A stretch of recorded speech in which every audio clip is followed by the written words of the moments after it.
Alright मेरे भाई लोग, क्या हाल है आप सभी के। मैं हूं संदीप, लिटिल गेमर चैनल पे आपका आने के लिए धन्यवाद। सबसे पहले गाइस आप सभी का शुक्रिया, आपने यार मेरी एक अनबॉक्सिंग वाली वीडियो थी माउस की, वो उस पर आपने मेरा बहुत सपोर्ट दिखाया, थैंक यू सो मच। और एक मेरी इन्फॉर्मेटिव वीडियो थी, क्या था वो, क्रैक गेम्स और जो पेड गेम्स होते हैं इसमें क्या डिफरेंस होता है, उसमें आपने बहुत सपोर्ट दिखाया, उसके लिए आप सभी का थैंक यू है। तो आज भाई लोग करने वाले हैं हम फुल रिव्यू इस कंट्रोलर का, जो मेरे पास लगभग मैं 8 महीने से यूज़ कर रहा हूँ, 8-9 महीने हो चुके हैं मुझे। तो इसके अंदर गाइस खराबी क्या है, मतलब पॉपुलर कंट्रोलर है, ठीक है। इसको कंट्रोल को कई बंदे खरीदते हैं, ठीक है, तो वो है ये देख लो, कॉस्मिक बाइट कंट्रोलर है ये। और जो मेरे पास वेरिएंट है वो है वायर वाला। इसके दो वेरिएंट आते हैं, एक आता है वायर और वायरलेस। तो अनबॉक्सिंग वाले इसमें कोई बात ही नहीं है, एक कंट्रोलर निकलता है और ये जो डब्बा है कुछ ऐसा दिखता है, देख लो, ये ऐसा है। और इसके जो अंदर है वो है एक मैनुअल, आपका जो बिल है, और एक सीडी। और इसकी आपको कोई ज़रूरत नहीं है सीडी की, आप जैसे अपना कंट्रोलर मतलब अपने पीसी के अंदर लगाओगे वो तुरंत चलने लगेगा, कोई ऐसी दिक्कत नहीं होती, ठीक है। तो मैंने वायरलेस क्यों नहीं खरीदा, पहली बात, वायरलेस को चार्ज करो प्लस उसकी बैटरी भी चली जाती है, और जो बंदा गेमर होता है वो 6-6 घंटे 8-8 घंटे, और भाई मेरे जैसा बंदा, भाई सही मैं झूठ नहीं बोलूँगा, लिटरली अगर मेरा किसी गेम में मन लगता है तो मैं 5-5 6-6 घंटे बिता देता हूँ। मैं खाना खा के तुरंत आता हूँ, फिर गेम खेलने लगता हूँ। अगर आप मेरे जैसे हो ना तो भाई वायर वाला लेना, वायरलेस मत लेना, ठीक है। तो भाई चलो मैं बताता हूँ क्या कमी थी इस कंट्रोलर में, और क्या चीज़ खराब होती है जल्दी, और 8-9 महीने का मेरा एक्सपीरियंस, और जो आप क्वेश्चन पूछते हो उससे रिलेटेड, आप भी बहुत क्वेश्चन पूछते हो मुझसे, तो सारे जवाब मैं आपको यही दे दूंगा आज ही। ऑलराइट, तो गाइस सबसे पहले बात कर लेते हैं कि भाई अगर मुझे अपने पीसी में सारे गेम्स खेलने हैं कंट्रोलर के साथ, ठीक है, जैसे for example FIFA, call of duty, और कई सारी गेम, मतलब ऑलमोस्ट पीसी वाली जितनी गेम्स होती है सारी, नई से पुरानी, मुझे अपने कंट्रोलर से खेलनी है, मुझे कीबोर्ड माउस का यूज़ नहीं करना है, ठीक है।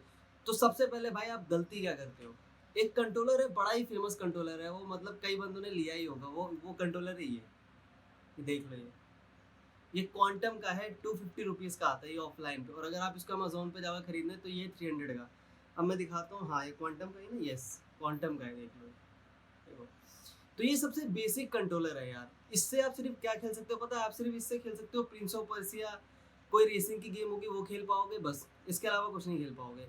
तो जो नई गेम्स आती है वो खेल नहीं पाओगे आप। तो ये कंट्रोलर प्लीज़ मत खरीदना, अगर आप 250-300 रुपये इन्वेस्ट करना चाहते हो, अगर आपके पास उससे ऊपर है ही नहीं तो फिर भाई ये चलाना, लेकिन एक बात याद रखना, ये आपके सारे पीसी गेम्स नहीं चलाते ये कंट्रोलर। दूसरी बात, इस कंट्रोलर में एक चीज़ और है, ये मतलब जितना सस्ता है उतना मतलब यार टिक जाता है, लेकिन यार फिर इसकी ना ये चीज़ खराब हो जाती है एनालॉग, ये बहुत जल्दी खराब होता है। ये मैंने नोटिस किया, मेरे पास 2 कंट्रोलर है ऐसे, ठीक है, और ये मेरे दोस्त का है, उसने मैंने उससे लिया था, ठीक है। और ये कंट्रोलर काम करता है प्रिंस ऑफ पर्सिया पे और नॉर्मल रेसिंग गेम पे, और P6 का एक एमुलेटर है जिससे आप PlayStation 2 की गेम खेलते हो, उसमें कंट्रोलर काम करता है। जब आप वहाँ पे जाओगे गेम पैड सेटिंग में तो आप कंट्रोलर असाइन कर सकते हो, ठीक है। तो इसके जितने भी कंट्रोल होते हैं, जैसे ये होता है स्क्वायर, ट्राइंगल, एक्स, ओ, ठीक है, तो ये असाइन कर सकते हो, उसमें काम आ जाता है ये। अब बात कर लेते हैं कि भाई मुझे सारे पीसी गेम्स खेलने हैं अपने सिर्फ कंट्रोलर से, मुझे कीबोर्ड माउस अच्छा ही नहीं लगता, मुझे यूज़ ही नहीं करना, यहाँ तक कि वो भी स्नाइपिंग गेम भी, या फिर क्या कहते हो आप उसको, शूटिंग गेम भी। और राइट, तो ठीक है आप करते हैं। तो राइट गाइस, अगर आप सोचते हो कि हाँ चल ठीक है संदीप भाई, हम बजट लगाने के लिए तैयार हैं, हम खर्च कर सकते हैं, कितने 1000 से 12 रुपये हम खर्च कर सकते हैं अपने कंट्रोलर के लिए, ठीक है, इतना कोई इशू नहीं है। गाइस एक चीज़ और बता दूं, अगर आपके पास बजट कोई इशू नहीं है तो आप PS4 का डायरेक्ट कंट्रोल खरीद लो, या फिर Xbox 1 का एक कंट्रोलर आता है, वो लगभग 3500 से 4000 के आसपास है। वो सीधा आप अपने पीसी पे लगाओ, वो Xbox कनेक्ट हो जाता है, वो और वो मतलब माइक्रोसॉफ्ट का तो ज़ाहिर सी बात है ज़्यादा चलेगा, पर हम उतना दूर जाएंगे ही नहीं क्योंकि हमें भैया बजट वाले, तो 1000 से 12 रुपये आपको, 1200 रुपये आपको लगाने पड़ेंगे। तो आपको कौन सा कंट्रोलर मिलता है, पहली बात ये है कि इसमें दो कंट्रोलर हैं, एक रेड गियर कंपनी की तरफ से आता है, एक कॉस्मिक बाइट की तरफ से आता है। अब इन दोनों में हमेशा बंदे कंफ्यूज रहते हैं कौन सा लूँ, रेड गियर का लूँ या फिर मैं कॉस्मिक बाइट का लूँ, क्योंकि दोनों के प्राइस ऑलमोस्ट 100-200 का डिफरेंस होता है, मैंने हमेशा चेक किया 100-150 का। कभी कभी क्या होता है कि कॉस्मिक बाइट का सस्ता ज़्यादा हो जाता है, रेड गियर का महंगा ही रहता है, तो ये भी मैंने नोटिस किया है। तो मेरे पास जो कंट्रोलर है वो कॉस्मिक बाइट का वायर वायर वाला है। अब गाइस मुझे इसको यूज़ करते हुए लगभग हो गए हैं 8 महीने हो चुके हैं, आई थिंक ये 9वां महीना होगा, आई थिंक यस, 8 महीने हो चुके हैं। अब एक दिक्कत है इस कंट्रोलर में, मैं आपको बताता हूँ क्या। पहली चीज़, अगर आप सारे गेम खेलते हो खासकर शूटिंग गेम्स, तो ये जो आप ये ट्रिगर देख रहे हो, इसे ट्रिगर बोलते हैं। ये आपके जो ये वाले कीज़ होते हैं ना जिससे आप एम और फायर करते हो, ये वाले जो, ये हमेशा गाइस याद रखना, इसको आप आराम से ही पुट करना। अगर आप ऐसे जल्दी जल्दी करोगे ना तो कंट्रोलर खराब होने के चांस बहुत ज़्यादा होते हैं। और एक ये एनालॉग, ठीक है। तो चाहे आप मतलब अगर आप रेड गियर का भी खरीदोगे, मेरा ये पर्सनल ओपिनियन, अगर आप रेड गियर का भी खरीदोगे, क्योंकि इसके अंदर एक मोटर होती है, इन दोनों एनालॉग में मोटर होती है। अगर वो मोटर पे आप ज़्यादा प्रेशर करते हो तो कंट्रोलर ख़राब होने के चांसेस ज़्यादा होते हैं। और मेरे साथ ऐसा हुआ है। मेरे साथ क्या चीज़ ख़राब है, मेरे साथ ये ट्रिगर ख़राब हुआ है। अब जाके ख़राब हुआ है लगभग 8वें महीने में। मतलब जब मैं ऐसा करता हूँ, एमिंग करता हूँ, तो मतलब ऐसे तेज़ से दबाना पड़ता है मुझे, तो एमिंग होती है। ये दिक्कत है।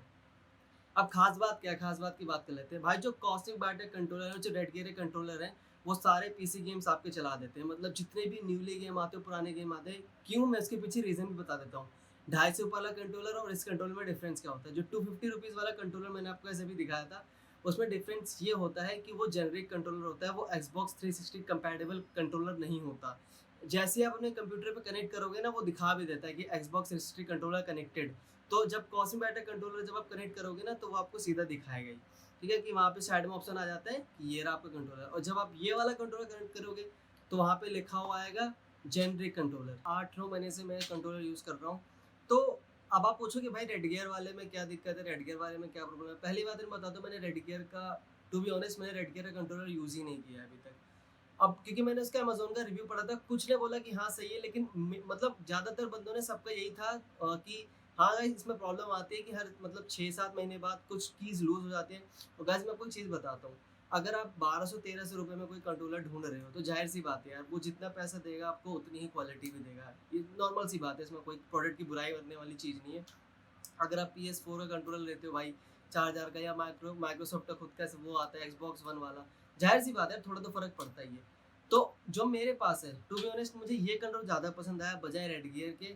तो ये सही है भाई मेरे हिसाब से, क्योंकि मुझे इसकी लाइटनिंग बड़ी अच्छी लगती है। देखो, मुझे इसका लाइटनिंग इफेक्ट भी बढ़िया लगता है। आरजीबी नहीं है भाई, ये ऐसे ही चलता रहता है कि सोचो आरजीबी है, ऐसा कुछ नहीं है, नॉर्मल सा कंट्रोलर है। ठीक है, तो गाइज मेरी बात हमेशा याद रखना कि वायरलेस कंट्रोलर मत खरीदना, वायर ही खरीदना। अगर आप बहुत लंबी गेमिंग करते हो, अगर आप थोड़ी गेमिंग करते हो तो ठीक है, वायरलेस ले सकते हो। अब बात कर लेते हैं प्राइस की। तो प्राइस जो है भाई, मैं आपको बताऊँ, जो सेम प्राइस रहता है रेड गियर का भी और कॉस्मिक बैट का, दोनों का। तो जो मैंने ही खरीदा था लगभग 8-9 महीने पहले, तो वो हो गया था लगभग मान लो 900 रुपया खरीदा था मैंने, 900 या 950 के आसपास था, तब सेल पे था। अब ये कंट्रोलर ना ही अवेलेबल है फ्लिपकार्ट पे, ना ही उस पे अमेज़न पे। क्यों? क्या पता आउट ऑफ स्टॉक हो गया हो, क्या पता वो स्टॉक में ही ना हो, इस वजह से। बट रेड गियर का अवेलेबल है। तो हमेशा याद रखना गाइस, ये कंट्रोलर मत खरीदना कभी भी, ये वाला। अगर आप सारे गेम पीसी से के लिए खेलना चाहते हो तो, ठीक है। और ये PC62 एमुलेटर पे भी काम करता है, ये वाला कंट्रोलर रेड गियर वाला भी काम करता है, क्योंकि मैंने देखा था उसमें वीडियो में, तभी मैं आपको बता रहा हूँ, ठीक है। तो गाइस मैंने इसमें 2-3 चीज़ें आपको पॉइंट आउट वे में बता दी कि हाँ, कोई भी कंट्रोलर लोगे आप गाइस, तो उसका मतलब 1000-1200 की उसमें प्राइस में, 1500 तक के में प्राइस में भी, तो ये दिक्कत देता है, ठीक है। तो ये अडाप्ट, इसके ट्रिगर इतने वो अच्छे नहीं होते, तो मेनली, बट आप 7-8 महीने आराम से अपने निकाल सकते हो, ठीक है। तो ये बात हमेशा याद रखना। और आपके मैंने कई सारे डाउट क्लियर कर दिए कि भाई मेरे में ये नहीं चल रहा, मेरे वो नहीं चल रहा, मेरा कंट्रोलर काम ही नहीं करता, तो यही रीज़न है, वो इसलिए काम नहीं करता, ठीक है। तो गाइस इसका फिल ओवरऑल रिव्यू ये बनता है कि भाई आप ये कंट्रोलर खरीद सकते हो, ठीक है। पर इतना महंगा भी नहीं है, अच्छा है, सस्ता है, टिकाऊ है, चल जाता है 1 साल तक आपका, मतलब चल जाएगा ओवरऑल, ठीक है। तो आई होप गाइस आपको वीडियो पसंद आई होगी। मतलब मेरा एक्सपीरियंस मैंने शेयर किया यार, दैट्स इट, में कुछ खास नहीं था, ठीक है। तो bye guys, love you all, मिलते हैं किसी और वीडियो पे। धन्यवाद।